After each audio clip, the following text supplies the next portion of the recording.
Hello and welcome. You're listening to MTNmeister, and I'm your host, Ben Schenk.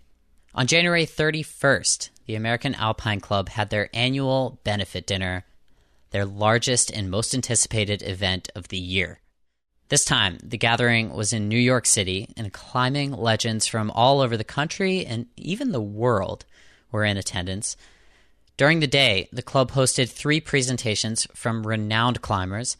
This is the third, with professional rock climber Sasha DiGiulian. You can find the other 2 discussions on MTNmeister as well. The first is a legend versus legend. Sir Chris Bonington and Uli Steck duke it out, while Forbes journalist Jim Clash moderates. The other is an Everest panel discussion with some of the world's most notable mountain guides and Sherpas, moderated by legendary Everest blogger Alan Arnett. To find these discussions or any of our other 100-plus episodes of MTNmeister, go to our website, MTNmeister.com, or find us on iTunes. Type in MTNmeister in the search bar. You can subscribe there, listen to all of our episodes for free wherever you are. Who are the MTNmeisters? Committing to the goal and galvanizing you and your team behind that one single focus. Being at peace with that fear and being okay with it. You gain a real appreciation for your life and for what you have. Learn about their extreme lives on rock, snow, and ice with your host, Ben Schenk.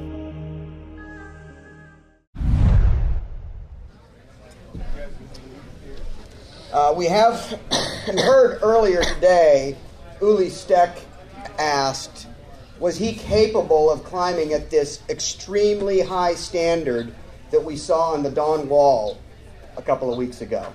That standard, 514D, is climbed by very, very few people in the world, and of course Uli said, not me, right? And of course I'll echo that, not me either. We have here with us, though, the only, or first, North American woman to attain that very standard, 514D, also called 9A in European parlance. She's done that twice on 2 routes, Pyrmagician and Ereveia. She was the world champion in sport climbing in 2011 and has been the reigning holder of the Pan American Championships since 2004. That's a long time. I'll turn it over to you, Sasha. Thank you so much for being here. Thank you for the introduction, and thank you all for being here. Sorry in advance for my throat being a little bit raspy. It's cold outside and the weather got to me. But I really appreciate you all being here to listen to me and to be speaking in front of such a distinguished crowd.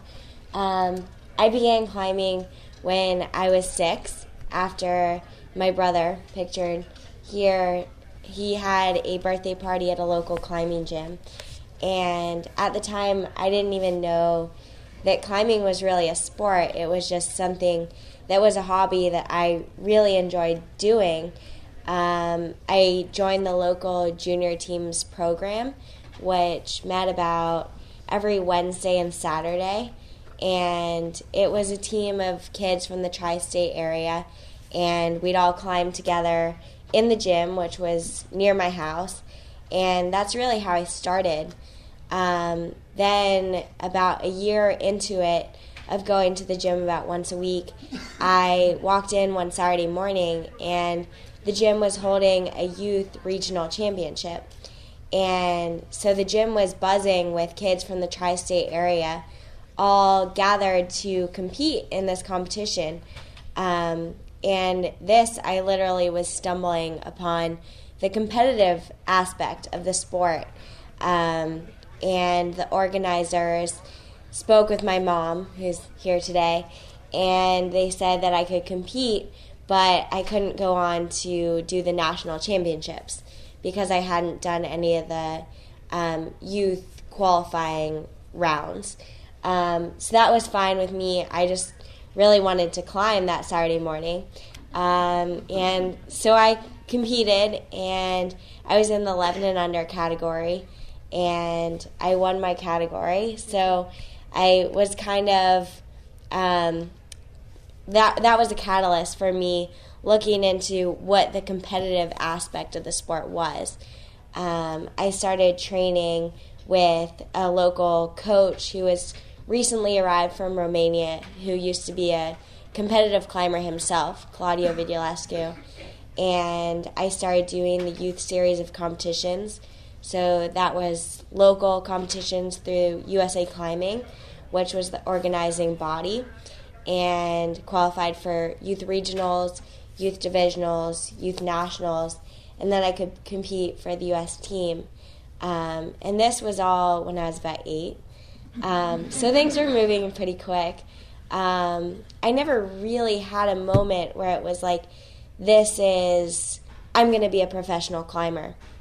Everything just kind of came in domino effect of following something that I really enjoyed doing. And what I initially loved about climbing the day of the birthday party was, well, candidly, multiple things. The first was what I still love about climbing, and that's that you're in complete control of your motion, and how you move forward up the wall is completely determined by your mental and physical state. So you have to be believing in yourself, but also be having all of your limbs in synthesis, and be able to know how your body moves and how to maximize your motion, and be able to execute and defy gravity through difficult situations. What I also really enjoyed was the birthday party was with my brother and his hockey friends, and I finally found my sport that I was better than him at. So definitely, I've always had a competitive edge, and climbing was what I really felt like I wanted to put my time and energy into. Prior to climbing, I was on swim team, did ballet and figure skating, and I played soccer and dabbled in lots of different sports, and I always valued the aspect of having sports in my life, and that was something that was integral to my childhood, but climbing was really what I felt most passionate about. And so following this kind of trend of climbing in the gym and training for competitions, when I was 9, I started going to the New River Gorge, which was the nearest area to where I grew up, which was in D.C. And I would go there on weekends with my junior team. And we would just be a group of kids with my coach, Claudio, and we'd be climbing outside and really just enjoying the social aspect of the sport, which is being outside in nature and enjoying each other's company while doing something that's physically demanding, which is kind of like every child's dream. But mainly through, I guess, from when I was first beginning until I was 16, climbing inside was the main governing part of my career. I did the youth series of competitions from youth nationals to youth world championships. And then at 16, I could start competing with the adults. So I did the adult national championships and the world championships. And I did the World Cup circuit following graduation from high school in 2011. But as I kind of made my way through the series of competitions, I started learning that I could apply what I knew from climbing inside to more outdoor achievements and define my own limits outside, which was really something that was motivating me about the sport. There's one thing about competing and knowing what it takes to be at the top, but then when you're outside, you don't know what's possible because it's completely up to you to define what you're capable of doing. There's a limitless grade scale because every rock and every cliff around the world is completely unique. and you can go and establish and develop your own lines and climb whatever you want in remote, beautiful locations. And this is what was really my driving passion as I was moving forward from, transitioning more out of the competitive aspect of the sport and more focusing on climbing outside. This is MTNmeister, and you're listening to professional rock climber Sasha DiGiulian at the 2015 American Alpine Club Benefit Dinner Weekend in New York City. MTNmeister is supported by Mojo Gear, who is dedicated to giving you the mom-and-pop retail shop experience, except in the online form. Visit mojogear.com for content curated for climbers and also just a great online store. If you type in the code Meister, M-E-I-S-T-E-R, at checkout, you'll receive 15% off of your entire purchase. During my time off from school, I traveled to 28 different countries in the span of 14 months. And what I really realized through it all was that climbing is the underlying language that really unites all these different communities. And climbing was my passport to see the most remote and beautiful locations around the world and to really connect with the people there from the different cultures and to experience different styles of living that was all being united through this common passion, which was climbing. This is a picture from my latest climb that I did in August in Sardinia, Italy. And what I started realizing through my own sport climbing endeavors was that I could apply my technical skills that I had from doing single pitch climbs while sport climbing, which is essentially a rope length. Generally, the average length of a sport climb is about 20 to 40 meters long, depending your rope length, to multi-pitch, which sport multi-pitch is what I started becoming more involved in, which is basically single rope length climbs on top of each other, making up multiple pitches. And so you have a belayer who's climbing the route with you, and you go up one pitch of the climb, and then your climbing partner climbs that pitch, and then you belay each other in alteration until the top, similar style to the dawn wall. What I had been doing was sport climbing, and so multi-pitch climbing was kind of the natural progression that I wanted to take with my climbing and to see what else was possible. So I started kind of making bigger goals towards climbing more multi-pitch climbs, first inspired actually by Reinhold Messner, who's here. We were in Salt Lake City, Utah for the Outdoor Retailer show, and Reinhold was like, took the wine menu at the restaurant and flipped it over and started drawing the map of this climb called Panorama, which is in the Dolomites, Italy, which is actually near where my family, my dad's side of the family is from, Cortina area. And he drew this massive roof, which was a multi-pitch climb that was established first by Alex Huber, and told me this is the ultimate project. And this was back in 2011. And in 2013, I finally made my way to the Dolomites and did this climb. I didn't do Panorama. I did the one just to the left of it, Bella Vista. Panorama was wet. Still need to return to Panorama. But it was then that I realized this is the real thing. This is what climbing's all about. It's about that partnership that you develop with your climbing partner, which is you're literally putting each other in your own hands and climbing with someone and trusting your life in their hands while also working towards a goal that you don't know if it's possible. And so this experience while doing this climb in the Dolomites really sparked also my interest to do more big wall endeavors like that.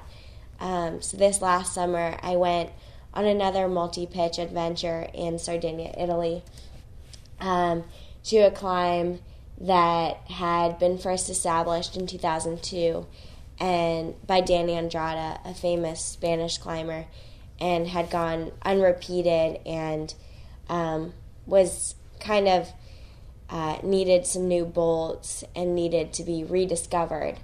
And I think that this process really opened my eyes to the fact that you don't really know what's possible until you define it yourself, because I arrived to the project in Sardinia and I couldn't even do the first pitch of the climb, and there were 8 more pitches to the top.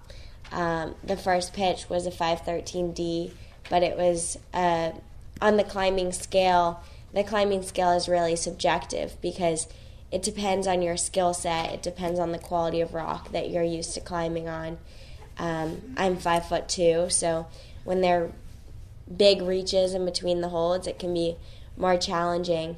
And I think that overcoming these mental barriers and realizing that no matter what the grade of the climb is, or no matter what terrain you're being exposed to, you can figure out a way that you can do it. It's just a lot about believing in yourself that it is possible. So this was a hurdle that I had to grapple with, actually. In Sardinia, we had a film crew coming to document the process of me trying this climb, and a week before they arrived, I told them, I don't think that you guys should come because it's not going to happen. And it's actually funny, like looking back at the emails that I sent just a week prior to sending it, saying like, I need to go back to school, there's not enough time, maybe next year. I think we got in over our heads. And then to the fact that I just was speaking with my climbing partner on this climb, Edu Marin from Spain, who won the World Championships himself in 2008. And he was like, it doesn't matter if there's cameras, it doesn't matter what happens. We're going for the climb, and if we have fun, then that's all that matters. And that brings me to the Alex Lowe quote, the best climber in the world is the one having the most fun. And I find that's so integral to every experience that I've had while outdoor climbing, and climbing in general, is just the fact that you need to believe in yourself, but you also need to be having fun and enjoying what you're doing. And I feel really thankful for the community that I've been able to get to know through climbing, because it's really, wherever in the world that I find myself, I have friends there. And it's through this idea of working together to a common goal of getting to the top of a climb. And it's like, why not just walk around the backside? But it's because it's more fun to go up the vertical part. And so I guess that brings me to the present, which is my ultimate goal, is to really transcend this passion to as many people as possible, and to advocate this goal of how integral sports are in your lifestyle. I think that living a healthy and active lifestyle has really given me direction, and I've always known who I want to be and what I want to be doing. And that doesn't fit into any sort of job description. It just fits into what I want to be doing on a day-to-day basis. And that's aspiring to whatever dream it is I have that day.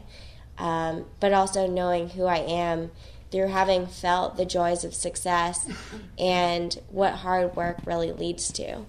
And I think that climbing is what I can attribute all of these feelings to.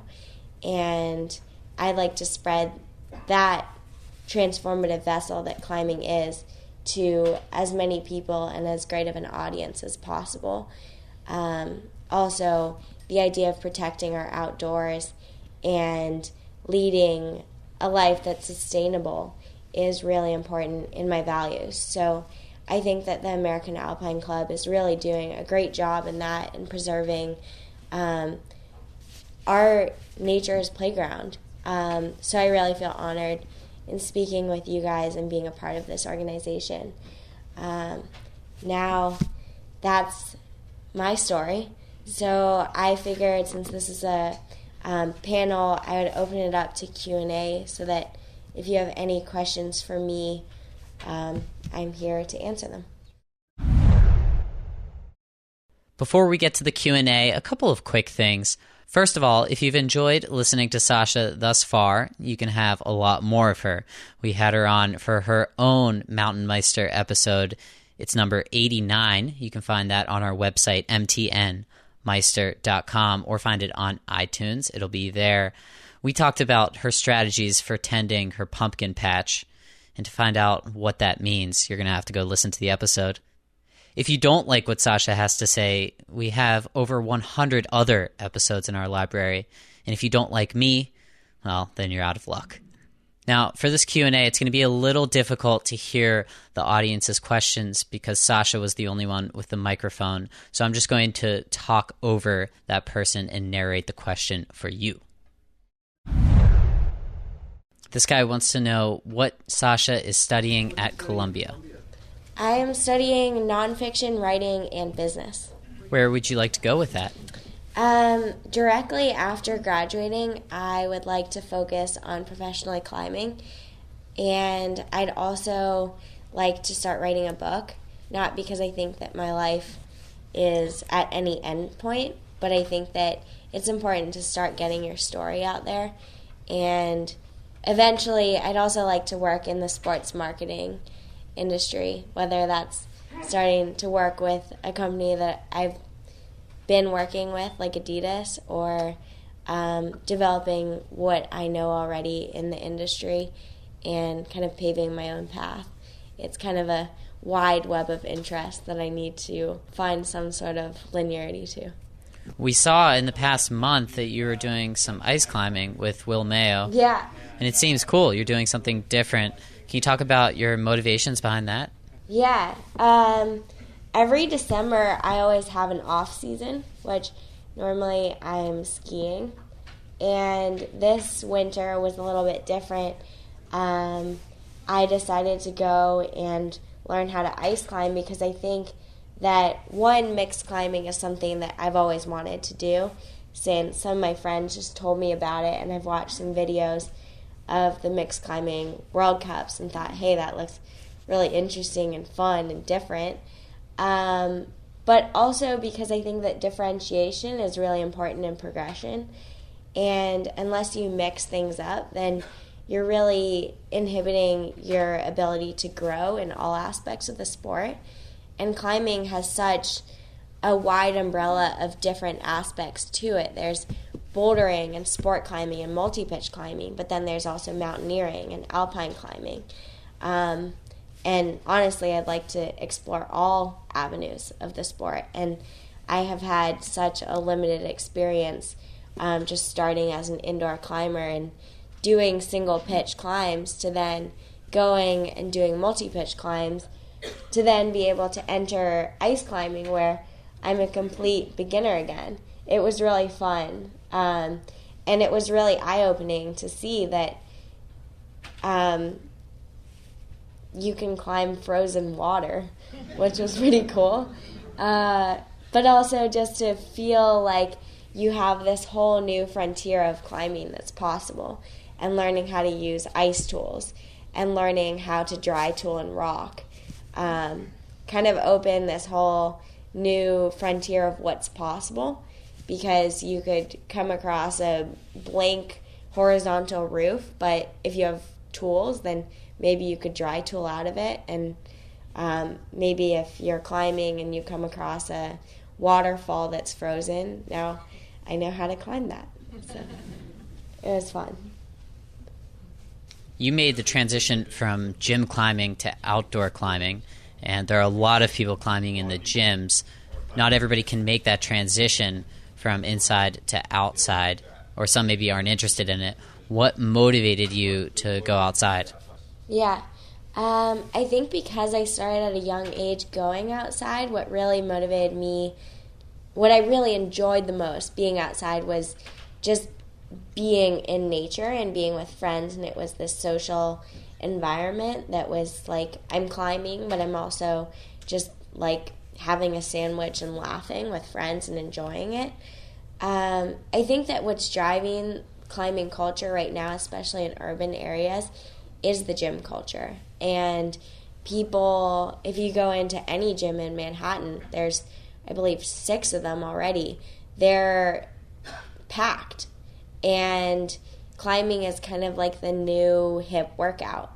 And so it's interesting because I think that you learn a lot of your fundamentals to the sport in the gym. And then there need to be more avenues to bring people outside, in my opinion, because there aren't enough programs to show people how accessible the outdoors are. But at the same time, we don't want the environment getting trashed. So I think that simultaneously there need to be programs that show people how to respect the rock and how to respect the outdoors. Because if you have a lot of beginner climbers just going from messing around in the gym to then going outside, they need to know safety.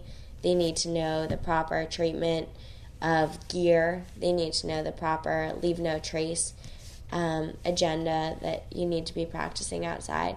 So I think that there's a lot of growth within the transition area. But I do think that gyms are a great starting point to bring people outside. How do you relate to your fellow students when they ask you what you do?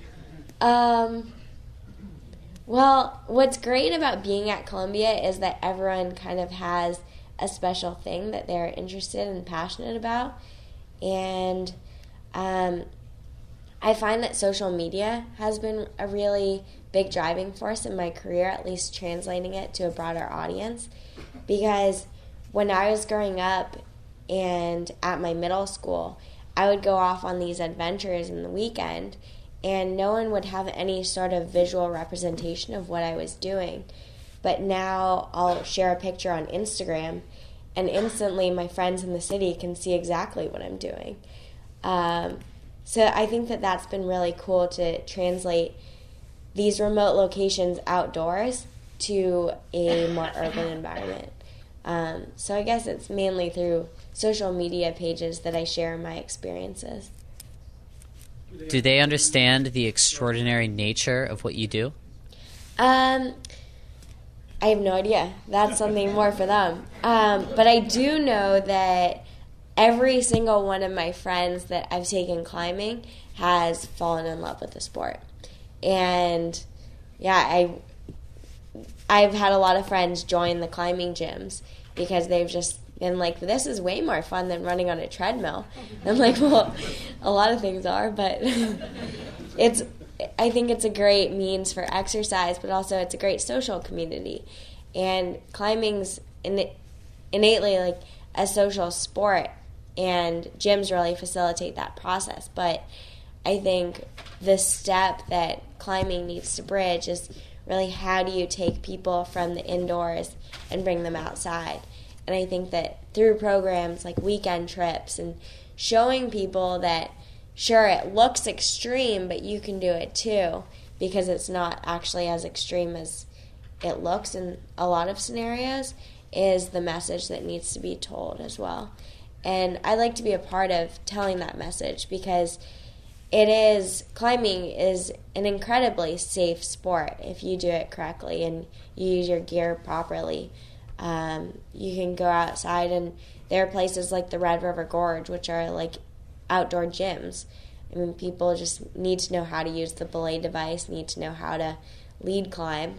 And in my opinion, it's a lot safer than being tackled by a 350-pound lineman. But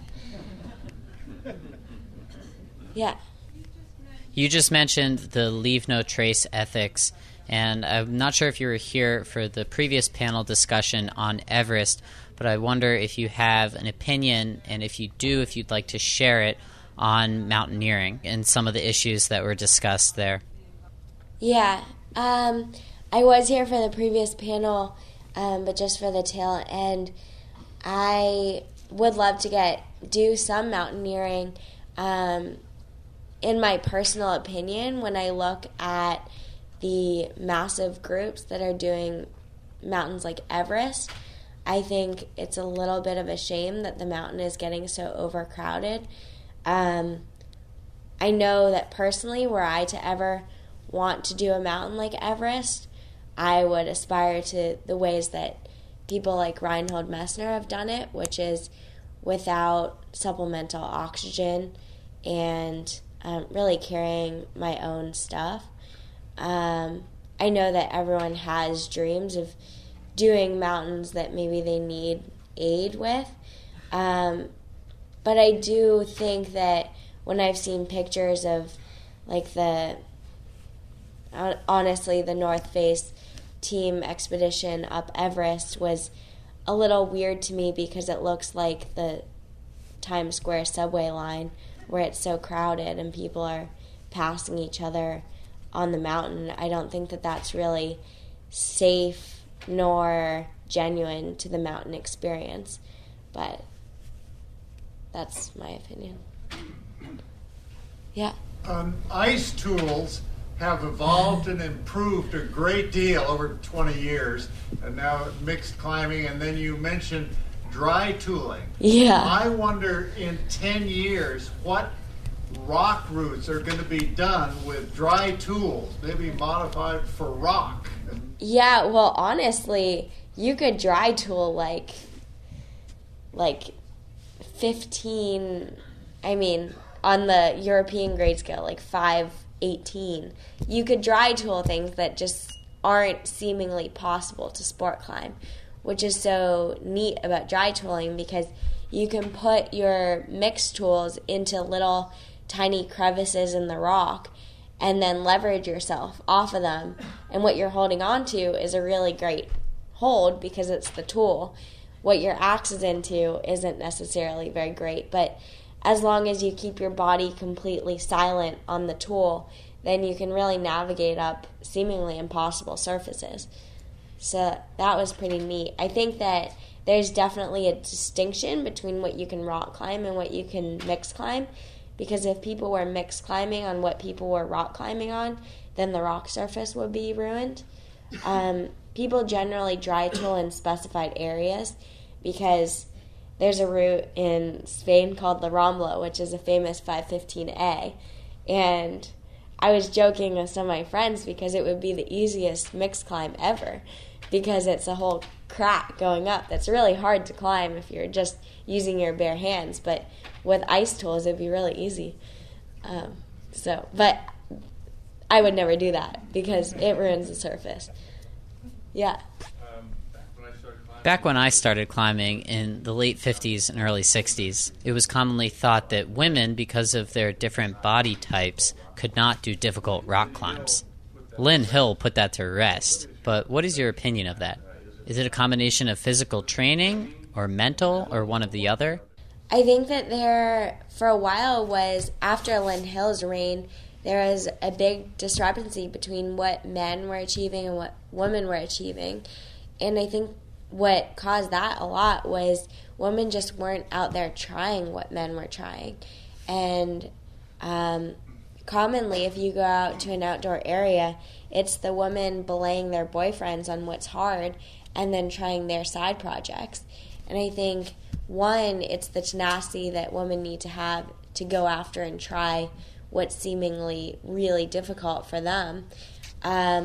But also the fact that while outdoor climbing, there's so many different ways to solve the puzzle, which is any body type really can do a lot of different climbs, a lot of the same climbs very differently. So my method of doing maybe one of the 9As that I did is going to be a lot different than a guy who's 6 foot tall and has twice my biceps. But at the same time, I'm lighter and more flexible, so I can make use of my strengths and my smaller fingers to my advantage. So I think it's a lot about capitalizing on what your body has going for it in a positive way and what you can do in order to solve the sequence differently, which is so unique about climbing, I think. there are just so many ways to solve the same puzzle that can work, and especially outside, because inside it can be a little bit more constrained to you have to use a specific classic hold. Yeah. What are your climbing goals coming up? Do you have any? I do. This spring I'll be in Yosemite when I finish my second semester, my third year at Columbia. So 1 year after this. But I'll be in Yosemite for a month, and then I'm going to develop an area in China, in southeast rural China, in July. And then I'm going to try a multi-pitch climb with Arnaud Petit in Madagascar in August. And then I'm back to school in the fall. Last question. Yeah. Me? Go ahead. Sure. Yeah, can you talk about your training regimen? How much are you training a day while you're in school? Or Yeah. I do strength and conditioning training with my coach 2 days a week, Mondays and Fridays. And the other days, 4 days a week, I'm climbing at a climbing gym. And then I have 1 day that's completely off. So that'll be a rest day. My training is always about 2 hours from when I'm warmed up to when I'm cooling down. So I guess 2 to 3 hours, 6 days a week is my current training program. And I have class Monday through Thursday. And I'm traveling most weekends. But when I'm traveling, I always build in time to train. I try to stay active almost every day, mainly for my mental health because I go stir crazy really easily. But I also realized, like, my first semester at Columbia, I was new to this kind of finding the balance of how much you can be studying and how much you can be training. So I neglected on some days training, and I realized that I'm so much more productive when I'm active than when I'm inactive. So I think even if it's like running or doing abs for an hour or something each day, it really helps you academically or in the work environment. Thank you, Sasha. Yeah, thank you all. Sasha DiGiulian,